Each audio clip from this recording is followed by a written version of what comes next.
The following is my submission for YouTubers of the Month, hosted by Ziovo. If you don't know what this contest is, Ziovo hosts a shoutout competition on his channel every month that boosts the growth of smaller YouTubers. Click now to learn more.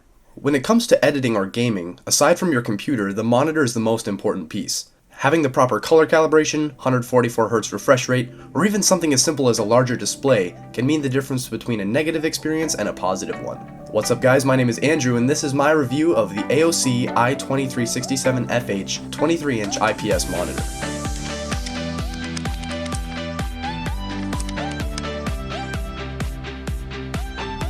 So jumping right in, the unboxing of this monitor was nothing out of the ordinary. Inside was the power brick, the necessary cables, along with a VGA cable, which, as you know, is the best way to hook up your $4,000 gaming PC to this monitor.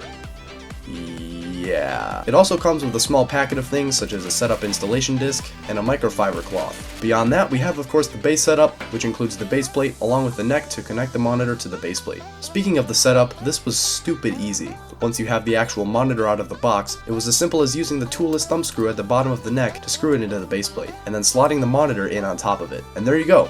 The full assembly is complete. Now only with the monitor fully assembled can you really judge the aesthetics fairly, and at first glance I can tell you that it does not disappoint. So with the screen turned off, it looks as though the screen has absolutely no bezel at all, and almost looks just like a flat screen, very similar to an iMac. However, power on the screen and you can see that that's just not the case. Although it's extremely slim, there is a slight border around the outside of the display, but you have to give it credit. The bezel is extremely slim, measuring in at well under an inch thick, and the monitor is also free of a large external plastic bezel, which is certainly nice to see. Looking at the overall design of the monitor, it's what you would expect from a $130 purchase. At the front, the only other thing that catches my eye is the sleek looking AOC logo, which is printed on firm plastic made to look like brushed metal. The very minimalist design really comes through on the front, with the only other noticeable thing being a small notch cut out in the front for the power indicator LED.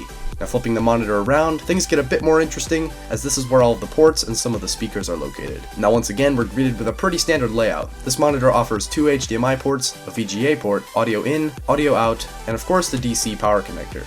With this monitor, however, you will not find a display or DVI port, which isn't really a big deal. However, if that's what your PC requires, then you may just be out of luck. Now the other thing that's notable as far as design goes are the speakers.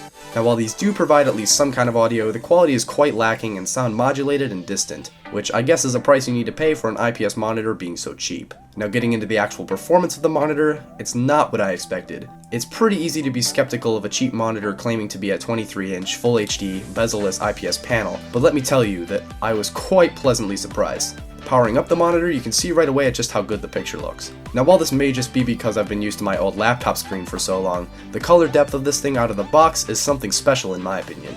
Connect a video stream to one of the ports on the back, and the monitor will immediately run through all the possible ports until it finds the one in use, and the picture immediately shows up on the screen.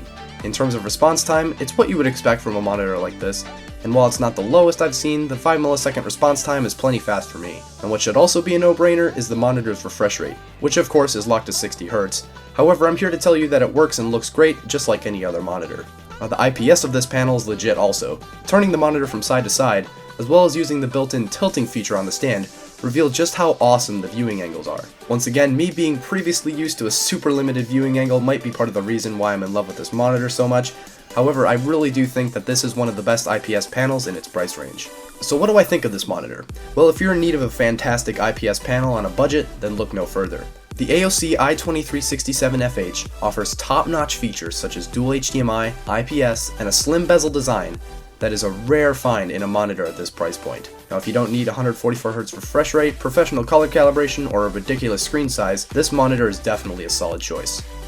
Well, that's all for this video. If you like this content, check out some of my others. Also, if you have any questions or comments, please leave them down below. But anyway guys, my name is Andrew, and until Friday, thank you for watching.